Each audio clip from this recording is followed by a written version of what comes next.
Em nome do Pai, do Filho e do Espírito Santo. Amém. Ave Maria, cheia de graça, o Senhor é convosco. Bendita sois vós entre as mulheres. Bendito é o fruto do vosso ventre, Jesus.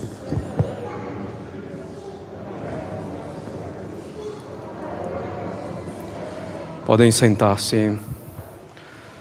Então, estamos hoje no primeiro domingo do tempo da Paixão. Por isso, então, as imagens e as cruzes cobertas com o véu roxo, significando então que a graça, que a santidade vem da cruz, da paixão e da morte de nosso Senhor Jesus Cristo. Daí também não temos as orações ao pé do altar com o Salmo 42, que nos indica a alegria, tampouco temos o glória no introito e no lavabo. Então são algumas peculiaridades desse tempo litúrgico, o tempo da paixão. E nesse tempo da paixão, caros católicos, a Igreja quer colocar diante de nós precisamente a paixão de nosso Senhor Jesus Cristo, para que nos concentremos realmente naquilo que é o centro da obra da redenção. Na paixão e morte de Cristo, vemos todos os seus sofrimentos, vemos nosso Senhor suando sangue em sua agonia, batido, flagelado, coroado de espinhos, zombado, carregando a cruz, pregado na cruz, abandonado por quase todos os discípulos, por quase todos aqueles que o seguiam. Mas sabemos, caros católicos, que o principal motivo dos sofrimentos de nosso Senhor são os pecados. Em particular, os nossos pecados, os pecados daqueles que confessam que Cristo é homem e Deus, que fazem profissão de segui-lo, mas o ofendem. Nosso Senhor sofreu pelos nossos pecados para nos salvar. Sendo completamente inocente, como Ele mesmo diz no Evangelho de hoje, Ele quis sofrer para nos salvar. Quis sofrer para reparar a Santíssima Trindade pelos nossos pecados e para nos demonstrar, com o seu sofrimento, toda a sua caridade infinita para conosco, a fim de que pudéssemos responder com semelhante caridade, com semelhante amor a Ele. Nosso Senhor sofreu, caros católicos, mais do que qualquer homem e mais do que todos os homens juntos. Nós mal podemos começar a imaginar a profundidade, a intensidade dos sofrimentos de nosso Senhor, sobretudo os sofrimentos de sua alma, ao contemplar o desprezo com que tantas vezes respondemos ao seu amor. O seu sofrimento, ao ver que respondemos ao seu amor com os nossos pecados, ofendendo-o. Nosso Senhor, sendo Deus e homem, sendo a própria santidade, sem mancha alguma de pecado, sofreu imensamente. E nós, caros católicos, não queremos sofrer. Nós, sendo pecadores, queremos nos assemelhar a Cristo sem passar pelo sofrimento. Queremos chegar à glória celeste, a vida bem-aventurada no céu, sem passar pelo sofrimento ou querendo escolher o sofrimento que queremos aceitar. No fundo, queremos ser santos à nossa maneira. Quero ser santo como eu quero. E isso não é possível, caros católicos. É Deus quem nos mostra como Ele quer que sejamos santos. É Ele que conhece o melhor caminho para a nossa santificação. Nosso Senhor Jesus Cristo nos disse: aquele que quiser vir após mim, renuncie-se a si mesmo, tome a sua cruz e siga-me.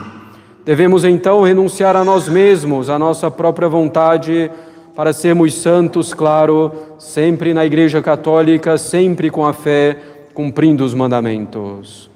Alguns querem ser santos como idealizaram, sofrendo as tribulações que são honrosas, que trazem algum tipo de reconhecimento. Isso não é amar a cruz, não é amar a Deus, mas amar a honra e o reconhecimento. Outros estariam dispostos a suportar o mal, desde que não fossem incomodados em seus desígnios, ou desde que os sofrimentos não atingissem tal ponto, tal grau. Diante do mal, nos diz São Francisco de Sales, devemos opor os remédios que forem possíveis e conformes à vontade de Deus. Feito isto, devemos esperar com inteira resignação o que Deus achar melhor. Se lhe agrada que os remédios afastem o mal, devemos agradecer-lhe com humildade. Mas se lhe agrada que a provação perdure, devemos bendizer a Deus e louvá-lo com paciência. Nossa cruz, caros católicos, nunca é maior que as nossas forças sustentadas pela graça divina. O caminho para que possamos atingir a santidade vai sendo traçado por Deus ao longo de nossa vida, e Deus não perde sequer um só fio desse caminho. Jamais seremos santos como queremos ou segundo o modo que nos agrada ser santos. Para sermos santos, é preciso que renunciemos a nós mesmos e tomemos a nossa cruz e sigamos a Cristo. A terra, caros católicos, é um lugar de merecimentos e por isso é também um lugar de sofrimentos. O céu é nossa pátria, lá Deus nos preparou o repouso numa eterna felicidade. Passamos nós pouco tempo neste mundo, mas neste pouco tempo temos muitas dores a sofrer. O homem nascido de mulher vive pouco tempo e é cheio de muitas misérias, nos diz a Sagrada Escritura no livro de Jó. É preciso sofrer e todos têm de sofrer. Seja justo ou pecador, cada um deve carregar a sua cruz. Quem a carrega com paciência se salva, quem a carrega com impaciência se perde. As mesmas misérias de Santo Agostinho levam alguns para o céu, para uma glória imensa, para uma santidade heróica, e essas mesmas misérias levam outros para o inferno. Com a prova do sofrimento, de fato, se distingue a palha do trigo na Igreja de Deus. Quem se humilha nos sofrimentos e se submete à vontade de Deus é trigo destinado ao céu. Quem é soberbo e fica impaciente a ponto de voltar as costas para Deus é palha destinada ao inferno. O Verbo desceu à terra para nos ensinar, com o seu exemplo, a carregar com paciência as cruzes que Deus nos manda. Cristo sofreu por nós, deixando-vos um exemplo, a fim de que sigais os seus passos, nos diz São Pedro. Jesus Cristo quis sofrer para nos encorajar no sofrimento. Qual foi a vida de Jesus Cristo? Foi uma vida de humilhações e sofrimentos, desprezado, último dos homens, homem das dores, como nos diz o profeta Isaías nesse evangelho antecipado. Sim, a vida de Cristo foi toda cheia de trabalhos e dores. Como Deus tratou seu Filho unigênito, do mesmo modo trata a todos aqueles que Ele ama e recebe como filhos. Santa Teresa diz que sentiu na sua alma como se Deus lhe falasse: fica sabendo que as pessoas mais queridas de meu Pai são as que são mais afligidas, com maiores sofrimentos. Por esta razão, quando ela se via nos sofrimentos, dizia que não os trocaria nem por todos os tesouros do mundo. Conta-se que depois de sua morte, Santa Teresa apareceu a uma de suas companheiras religiosas e lhe revelou que recebera um grande prêmio no céu. Tinha recebido este prêmio não tanto por suas boas obras, como pelos sofrimentos suportados em sua vida, suportados de boa vontade e por amor a Deus. E se desejasse por algum motivo voltar à terra, dizia ela, seria unicamente para poder ainda sofrer mais alguma coisa por Deus. São Vicente de Paulo afirmava que se deve considerar como grande desgraça nesta vida o não ter nada a sofrer. E acrescentava que uma congregação religiosa ou uma pessoa que não sofre e a quem todos aplaudem está próxima de uma queda. Quando São Francisco de Assis passava um dia sem nada sofrer por Deus, temia que Deus tivesse se esquecido dele. E São João Crisóstomo escreve: quando o Senhor concede a alguém a graça de sofrer, faz-lhe um bem maior do que se lhe desse o poder de ressuscitar os mortos. Isto porque o homem que faz milagres se torna devedor de Deus, mas no sofrimento é Deus que se torna devedor do homem. Quem padece alguma coisa por Deus, se não tivesse outra graça, senão a de poder sofrer por amor a Ele, já deveria considerar-se muito recompensado. Por isso, dizia ainda São João Crisóstomo, que São Paulo, apóstolo, apreciava mais a graça de ser preso por Jesus Cristo do que a de ser arrebatado ao terceiro céu. A paciência produz uma obra perfeita, nos diz São Tiago apóstolo. Isso quer dizer que não existe coisa mais agradável a Deus do que sofrer com paciência e paz todas as cruzes por Ele enviadas. É próprio do amor fazer a pessoa que ama semelhante à pessoa amada. Dizia então São Francisco de Sales: todas as chagas do Redentor são outras tantas palavras que nos ensinam como devemos sofrer por Ele. Esta é a sabedoria dos santos, sofrer constantemente por Jesus, e assim ficaremos logo santos. Quem ama o Salvador deseja ser como Ele, pobre, sofredor, desprezado. São João viu todos os santos vestidos de branco, segurando palmas nas mãos no Apocalipse. A palma é o símbolo do martírio, como bem sabemos. Mas nem todos os santos foram martirizados. Por que então todos eles seguram palmas em suas mãos? Responde São Gregório Magno que todos os santos foram mártires ou pela espada ou pela paciência. E acrescenta: nós podemos ser mártires sem a espada se guardamos a paciência. O mérito de uma pessoa que ama Jesus Cristo, caros católicos, consiste em amar e sofrer. Eis o que Deus fez Santa Teresa entender. Pensa, minha filha, que o mérito consiste nos prazeres, não, o mérito consiste em sofrer e amar. Veja minha vida cheia de dores. Acredite, minha filha, aquele que é mais amado por meu Pai recebe dele cruzes maiores. Ao sofrimento corresponde o amor. Veja estas minhas chagas, as suas dores nunca chegarão a tanto. Pensar que meu Pai admite alguém na sua amizade sem o sofrimento é um absurdo. Mas acrescenta ainda Santa Teresa: Deus não manda nenhum sofrimento sem pagá-lo imediatamente com algum favor. Com o sofrimento, Deus manda as graças para podermos suportá-lo com paciência e mérito. Devemos ser fiéis a essas graças. São três, efetivamente, as graças principais que Jesus faz às pessoas amadas por Ele. A primeira graça é a de não pecar. A segunda graça, que é maior, é o de fazer boas obras. A terceira graça, que é ainda maior, é a de sofrer por amor a Ele. Dizia ainda Santa Teresa que quando alguém faz algum bem a Deus, o Senhor lhe paga com alguma cruz. Eis porque os santos agradeciam a Deus ao receberem os sofrimentos. São Luís, rei de França, falando da escravidão que sofreu, dizia: eu me alegro e fico muito mais agradecido a Deus pela paciência que me concedeu na minha prisão do que se tivesse conquistado a terra inteira. E Santa Isabel, rainha da Hungria, tendo perdido seu esposo, foi expulsa do lugar onde morava com seu filho.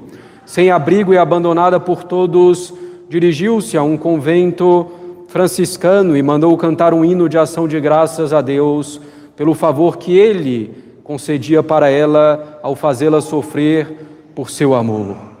Dizia ainda São José Calazans: para ganhar o céu todo sofrimento é pouco. E São Paulo: os sofrimentos do tempo presente não têm proporção com a glória futura. Devemos então abraçar as nossas cruzes, sabendo, caros católicos, que os sofrimentos desta vida curta nos farão conquistar uma felicidade eterna. As nossas tribulações do momento são leves e nos preparam um peso de glória eterna, diz ainda São Paulo. Santo Agapito, mocinho de poucos anos, quando foi ameaçado de morte, respondeu: que maior felicidade posso eu ter do que a de perder a minha cabeça para vê-la depois coroada no céu. São Francisco costumava sempre dizer: o bem que espero é tão grande que todo sofrimento é uma satisfação para mim. Para obter o paraíso é preciso lutar e sofrer. Se sofremos com Cristo, com Ele reinaremos. Não pode haver prêmio sem merecimento, nem merecimento sem paciência. Não recebe a coroa, diz ainda São Paulo, senão aquele que lutou segundo as regras do jogo. Terá maior coroa quem combate com maior paciência. E é uma coisa admirável, caros católicos, quando se trata dos bens temporais desta terra, os mundanos procuram conquistar o máximo de coisas possíveis. Quando se trata, porém, dos bens eternos, dizem que basta um cantinho no paraíso. Não foi esse o comportamento dos santos. Nesta vida, eles contentaram-se com qualquer coisa e se desapegaram dos bens terrenos. Tratando-se dos bens eternos, porém, procuraram ganhar o mais possível. Agora, eu lhes pergunto, quem age com mais sabedoria e prudência, os mundanos ou os santos? Não há dúvida na resposta, os santos, claro. Falando desta vida, é certo que quem padece com mais paciência vive com maior paz. Dizia São Filipe Neri que neste mundo terreno não há purgatório, ou é paraíso ou é um inferno. Os que suportam com paciência os sofrimentos desta vida estão como que no paraíso. Quem assim não suporta os sofrimentos dessa vida com paciência, faz da própria vida um inferno.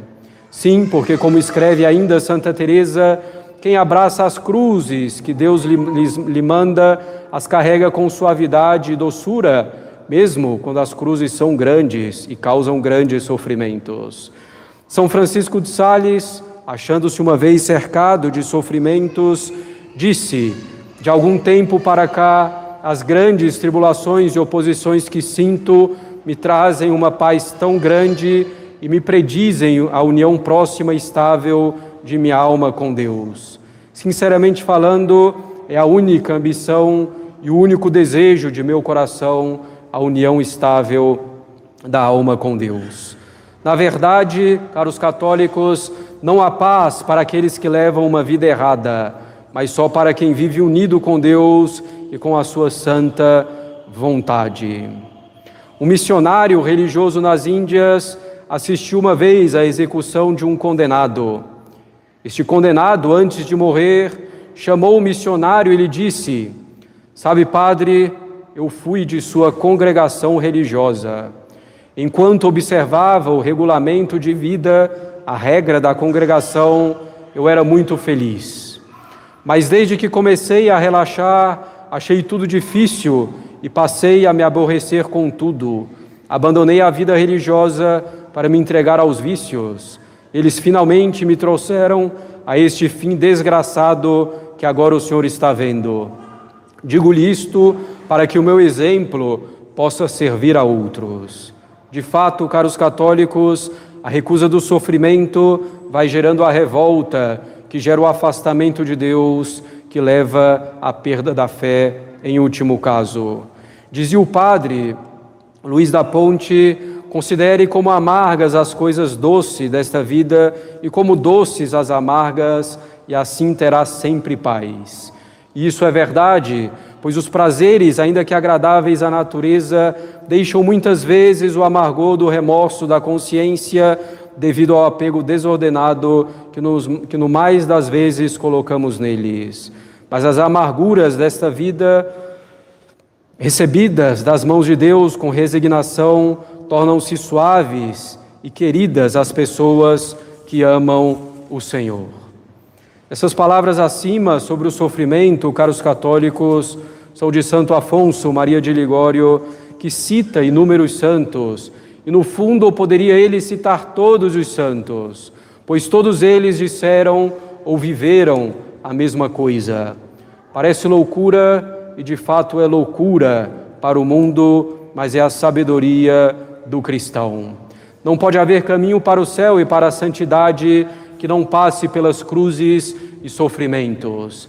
É mais do que evidente para cada um de nós que temos também inúmeras e imensas alegrias e consolações ao longo de nossa vida, mas em geral as alegrias e consolações não são para nós pedra de tropeço, mas sim as cruzes e o sofrimento. O sofrimento bem suportado por Deus, caros católicos, é o segredo da vida, é a chave da vida cristã. Não se trata do sofrimento pelo sofrimento, trata-se de amar a Deus cada vez mais profundamente, e o sofrimento ajuda nisso, ajuda a moldar a nossa alma, ajuda a purificá-la de amores desordenados, amor por nós mesmos, amor pelos outros e pelas coisas. No sofrimento é caminho de amor a Deus. Diante disso, reconhecendo ainda a nossa pequenez na vida da graça, sejamos humildes, não procuremos os sofrimentos, ainda menos grandes sofrimentos. Não sejamos presunçosos, pedindo sofrimentos e ainda menos grandes sofrimentos, quando estamos, todavia, no início da vida espiritual. Deixemos, caros católicos, que Deus nos dê os sofrimentos que Ele quer dar, quando Ele quer dar, como Ele quer dar e do tamanho que Ele quer dar. E tampouco fiquemos comparando nossos sofrimentos com os dos outros. Cada um tem o seu sofrimento na medida em que é bom para crescer no amor a Deus. Entendamos, caros católicos, o sentido dos sofrimentos, vivamos o sofrimento no amor a Deus e buscando crescer nesse amor. Ensinemos isso também aos nossos filhos para que sejam formados verdadeiramente na vida católica. Afastar todo o sofrimento e toda a frustração de nossas crianças e jovens seria um erro fatal que cobraria a sua conta ao longo de toda a vida, colocando o germe da revolta contra Deus diante dos sofrimentos inevitáveis que virão ao longo da vida. O grande motivo de escândalo, de abandono a Deus, de pecados, é o sofrimento. Se compreendermos o sofrimento, caros católicos, e procurarmos vivê-lo bem, teremos aí a chave da vida cristã. O sofrimento separa o trigo e o joio, o cristão de alma do cristão de nome, simplesmente. Em nome do Pai, do Filho e do Espírito Santo. Amém.